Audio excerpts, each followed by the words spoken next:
देखो एक और क्वेश्चन हम लोग करते हैं, limit n tending to infinity n cos pi by 4n sine pi by 4n। देखो ऐसा है, ठीक। अब देखो यहां पर क्या होगा, जैसे ये इंफिनिटी है और cos की वैल्यू -1 और 1 के बीच में होगी, और यहां पर भी साइन की वैल्यू -1 और 1 के बीच में होगी, तो ये इंफिनिटी है। अब ये पूरा नंबर जो है देखो वो 1 भी हो सकता है, -1 भी हो सकता, 0 भी हो सकता।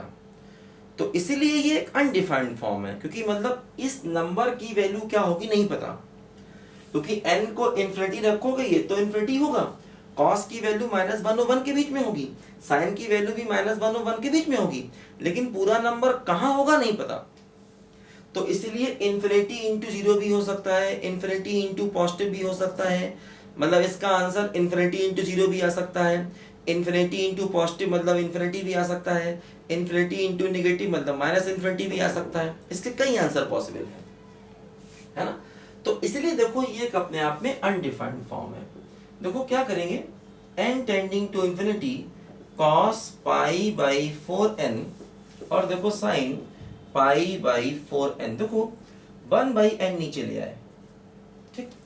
अब देखो क्या हुआ, पाई बाई 4 से कर दो मल्टीप्लाई और पाई बाई 4 से कर दो डिवाइड, ठीक। सॉरी एक सेकंड सुनो ध्यान से, n को इन्फिनिटी लोगे, अच्छा अब क्या होगा, ये 1/इंफिनिटी मतलब cos 0 हो जाएगा, cos 0 1 हो जाता है ना। और ये भी देखो 1/इंफिनिटी साइन 0 हो जाएगा, साइन 0 0 हो जाता, ध्यान देना है ना। इसकी वैल्यू -1 और 1 के बीच में नहीं, वो मुझे दिमाग में नहीं आया, मुझे लगा n ऊपर है, मुझे एक्चुअली मैं पाई को n समझ बैठा और n को पाई समझ बैठा गलती से। ध्यान दो, फिर से समझो इस बात को, n एक्चुअली अपॉन में है, तो n अगर अपॉन में है तो ये तो इंफिनिटी हो गया, और ये cos 0 बनेगा, cos 0 हो जाएगा 1, और ये sin 0 बनेगा जो कि 0 हो जाएगा। तो चलिए ये इंफिनिटी इंटू 0 फॉर्म है, मतलब इंफिनिटी इंटू 0 अनडिफाइंड फॉर्म है ये। मुझे अचानक लगा कि जैसे n ऊपर है और पाई नीचे है, इसलिए वो दिक्कत हो गई है ना। तो ध्यान देना, n अपॉन में है तो ये cos 0 बनेगा, cos 0 की वैल्यू 1 होती है, और ये sin 0 बनेगा जिसकी वैल्यू 0 होती है। तो ये इंफिनिटी इंटू 0 फॉर्म है। तो क्या किया देखो, n को नीचे लाए, पाई बाई 4 से मल्टीप्लाई, पाई बाई 4 डिवाइड, देखो क्या हुआ।